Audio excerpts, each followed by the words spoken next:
તમારું કર્મ જ તમારી સાચી ઓળખ છે. બાકી એક નામના તો હજારો લોકો છે દુનિયામાં. ગુડ મોર્નિંગ, સ્વાગત છે બધાનું એક નવા વ્લોગમાં. આજે પહેલો જ પીરિયડ 12માં આવતો કોમ્પ્યુટર લેબમાં, એટલે આહિતા કોમ્પ્યુટર લેબમાં જવા માટે પહોંચી ગયા.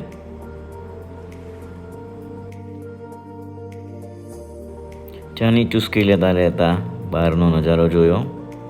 અક્ષર ખરાબ હોવા છતાં પણ ડૉક્ટર ન બની શક્યો અને ટીચર બની ગયો. જોનીભાઈના અક્ષર કેવા. અક્ષર સરે કે કોમ્પ્યુટર લેબમાં આવો પાછો એમ કે ત્યાં ટાઈમ પાસ કરવા માટે લેબમાં પહોંચી ગયા. અને પછી નીલ સર સાથે નમો લક્ષ્મી નમો સરસ્વતી કર્યું. મેરેજની પટ્ટો તો ફોર્મ ભરવામાં, એટલે જ મથામારી કરી જોઈ અને 4 વગાડી દીધા.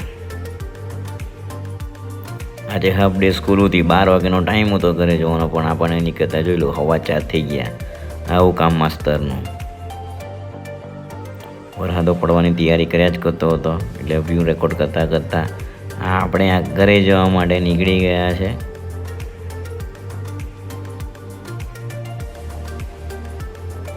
સ્કૂલ પરથી નીકળીને ચાપડું ડાબી મૂક્યું, સીધા ઘેર ઊભી જ નહીં રાખ્યું, ડાયરેક્ટ ઘરે.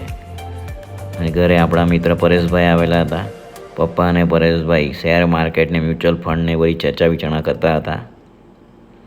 ત્યાર પછી મિત્ર લાલુ સાથે ગળત મકાઈની ભેલ ખાવા માટે નીકળ્યા છે, વાતો કરતાં કરતાં. દોસ્તી હું કહી, ગળત મત્તાની સાથે જ આપણને આપણા 2 મિત્ર કૌશલ અને જમીન મળી ગયા. એમ બોન્ડિંગ કહીને અહીંથી નીકળ્યા એટલે એ લોકો બેનું બી મળવાનું લખાયેલું હશે નસીબમાં એમ. એટલે ભેલનો આનંદ લેતા લેતા અચાનક જ એ જામ વરસાદ ચાલુ થઈ ગયો હતા. એટલે વરસાદની હાથે હાથે ભેલની મજા લીધી.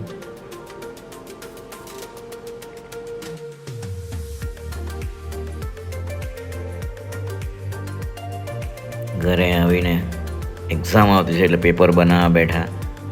જો કોઈ સ્ટુડન્ટ બ્લોગ જોતો તો ખુશ ન થતા, આમાંથી કંઈ પૂછવાનો નથી. ત્યાર પછી આપણે જરાક આ હિંચકામાં બેસીને આમ તેમ ડોયલા અને ટાઈમ પાસ કર્યો. ચાલો આજના બ્લોગમાં આટલું જ. ફરી મળીશું એક નવા વિડીયો સાથે. જય શ્રી રામ.